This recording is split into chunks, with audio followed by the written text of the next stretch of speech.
Do the rabbis have Jesus derangement syndrome? Or are Christians just poor at math? You have probably heard the common rabbinical proverb, 1 plus 1 plus 1 equals 3. This is the most common attack on Trinitarians, and I have to admit it, 1 plus 1 plus 1 is 3. It is correct, but not according to the Bible. For this reason a man shall leave his father and his mother and be joined to his wife, and they shall become one flesh. Here, the Hebrew word for one, using a similar formula as the one, no pun intended, used to mock Trinitarians is 1 plus 1 equals 1. So here we have 1 being used as a unit rather than a number. And all the people gathered as one man at the square, which was in the front of the water gate. And they asked Ezra, the scribe, to bring the book of the law of Moses, which the Lord had given to Israel. Here again, the formula used to mock Trinitarians would be 1 plus 1 plus 1 plus 1 plus 1 plus thousands equals 1. In both of these examples, the Hebrew word for one does not refer to one, but to a unity of one or a unit of one. Before I continue, if you want to support my work here on YouTube, please subscribe and share your opinion in the comments section. Liking and sharing this video on your social media pages will actually help more than anything. Thanks, I appreciate that. At the end of the first day of creation, God says, God called the light day, and the darkness he called night. And there was evening and there was morning, one day. Here, the same Hebrew word for one means one and only one, a singularity of one. We have the Bible using one in both senses, as one and only one, and as a unity of one. If a unity can be shown in the Old Testament of the Godhead, then the rabbis are wrong. And remember, I know that this is difficult to hear, but no matter what you believe or what you were told by your parents, all that matters is what Tanakh, Torah, and the Bible teaches, and nothing else. Whether you like the rabbis a lot because they can make beautiful theological ballooned animals and tell you funny jokes, that should not matter. All that should matter is what God teaches and nothing else. Which brings us to this verse. Then God, Elohim, said, "Let us make man in our image according to our likeness." I would like to stop here for a second and talk about a few really important rabbinical smooth interpretations of this verse, which are Rashi's, the Rambam's, and the Roe. And then a very important Essene pun that they had about our contemporary rabbis, who are the spiritual descendants of the Pharisees. The Essenes were a Jewish sect believed to be the ones who gave us the Dead Sea Scrolls. First, Rashi. Rashi says God was consulting with the angels, and that is why the us is used in this passage. But unfortunately for Rashi, it is the us doing the creating. As I covered in a previous video on Genesis 1:26, the antecedent of us is Elohim and not angels. And God makes clear that he has created everything. This is confirmed by at least these 3 verses in the Old Testament. The portion of Jacob is not like these, for the maker of all is he, and of the tribe of his inheritance, the Lord of hosts is his name. There are no helpers making or aiding God in any part of creation, according to Jeremiah.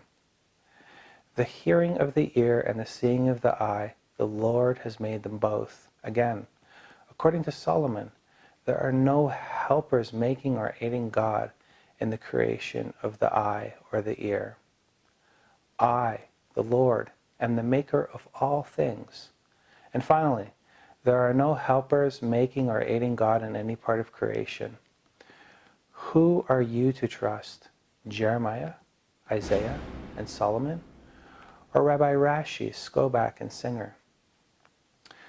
Second, the Rambam. The Rambam probably figured out how easy easy it was to rebuke Rashi. So he innovated, and he said this, let us make, that is to say, I and the earth. That was mentioned. Then Elohim said, let us make again. The antecedent of us is Elohim, and Elohim is not the earth. Not only that, Elohim is in the plural three. Elohim is only written in the Hebrew Bible in the three or more plural, that is the regular plural, or the singular. Hebrew also has a dual plural, and for the Rambam to be correct, Elohim would have to be written in the dual, and it is never written in the dual in the Hebrew Bible. Third, when considering the royal we and the Queen's English, it seems a bit hypocritical that you'd accept the Queen's English and reject the Queen's Bible, the King James, his translation of Isaiah 7:14, which clearly translates an Alma as a virgin. But moving past the hypocrisy, let's assume that this is a legitimate argument because many royal figures throughout history have used such pluralis majestatis. The greatest enemy to the royal we argument, however, is none other than the Hebrew Bible itself. Why, you ask? Well, because there are many royal figures within the Hebrew Bible, from King Saul to David to the last king of Judah. We have 23 kings.